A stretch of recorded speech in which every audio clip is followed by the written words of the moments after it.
Hey guys. Welcome to Watched Film Recaps. Today, I'm going to explain the second part of an American sci-fi movie named Abraham Lincoln, the Vampire Hunter. The link of the first part of this video has been placed in the description below. I suggest you watch it to better understand this very second part. Mary bails them out, and they thank her. Abraham starts talking about freedom in public when a politician takes interest in him. Abraham meets Henry, who tells him his next target, being Jack Bartz. Abraham goes to Jack's factory, but finds him running with the horses. He chases Jack by running on the moving horses. Jack pounces on Abraham and tried to kill him with the axe. Abraham holds the axe and uses the handle to shoot Jack's eye, killing him in the process. Abraham hears some noises and goes to meet Henry, sucking the blood of a rapist. He attacks and Henry explains the situation to him. Henry goes on to tell him that he was a human once. The vampires attacked his fiancée and himself. He wasn't strong enough to save her. They sucked her body of her blood and transformed him to one of them. He couldn't kill them because a vampire cannot kill another vampire. The dead could not kill the dead. Abraham leaves the place and heads to the shop. He feels someone behind him, and it turns out to be Mary. Abraham takes Mary inside and asks her to marry him.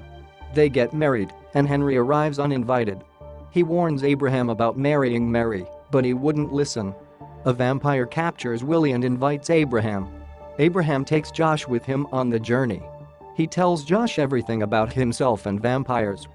They get to the place, and they see humans being killed by vampires. Abraham goes in and attacks the vampires. With the skills and knowledge obtained from Henry, Abraham slaughters the vampires, cutting of their limbs and making them bleed to death. Podoma attacks Abraham and traps him with a chair. Adam asks Abraham to kill Henry and threatens to kill Willie if he doesn't agree. Josh barges into the house with a chariot and they escape.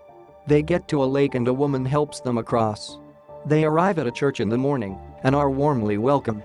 Adam and his sister arrive at the church to ask of Abraham, but the pastor denies of seeing them. Abraham and his friends go to their town the following morning. Abraham involves himself into the world of politics to be able to free the slaves. He begins to talk about freedom with the parliament in the country. Henry angrily warns Abraham on the danger he is putting himself and the country into. Abraham ignores this and leaves with his wife. Abraham makes the decision to not use an axe to fight the vampires and slavery, but to use words and politics. Here we see Abraham with beard walking towards the parliament. He is made president and he now has a son named William. Some countries stand against the idea of freedom from slavery. Both parties fight in a war, leaving many dead men in the process.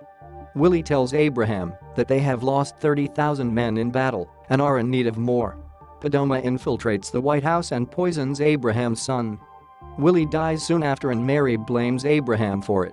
She claims to have been reading Abraham's diary and she knows everything about Abraham's life and the vampires. Abraham sends for more soldiers and the other countries ask Adam to grant them with some of his vampires for the war. The war starts and the Americans are overpowered by the strength of the vampires. Most of the American soldiers die in the process, leaving Abraham in distress. Josh goes to the vampires and tell them about the silver and how it will be transported by train. The vampires leave in the night to catch the train. They encounter two females on the way and deduces that they are running away from the war. They leave them to catch the train. Mary is seen coming out with other slaves. Abraham is seen with Willie and Josh on the train. The vampires attack the train, which prompt Abraham and Willie to fight back. They have a hard time dealing with the vampires, but they prevail. Henry tells Abraham that Josh betrayed him, but he denies it. Adam gets on the train and Henry attacks him. Adam smashes Henry's head into the wooden box. Henry starts to laugh and Adam realizes that there were no silver on the train but rocks. Adam meets Josh and murders him. It turns out that Abraham made Josh lie to the vampires and gave the silver to his wife and the blacks to take to the soldiers. Adam gets furious and attacks Abraham. He almost bites him, but Henry brought his hand in the way. Abraham wraps a silver chain around his fist and uses it to pierce through Adam. The train tracks is set on fire by Podoma and is collapsing. The train almost falls into the valley, but is held by Henry. Podoma attacks Mary, but is killed in the process. The American soldiers kill the vampires with their silver weapons. Abraham is being applauded by the people for abolishing slavery. Henry is seen with Abraham in the study. He tells Abraham that he should allow him turn him into a vampire so that he can live longer. Abraham denies this suggestion and gives his diary to Henry for safekeeping. Abraham leaves with his wife in a chariot, and we see that the world has changed into a modern one. We see Henry sitting at the bar where he first met Abraham. He sees a man drinking more than he can take. He tells the man that a man only drinks too much when he wants to kiss a girl or kill a man, so which is it? Henry hits the man and a gun falls from the man's pocket and the movie ends. Like, comment, share and subscribe for more videos. To enjoy the full movie, visit the Disney Plus app and experience how awesome it is, and I will see you in the next video.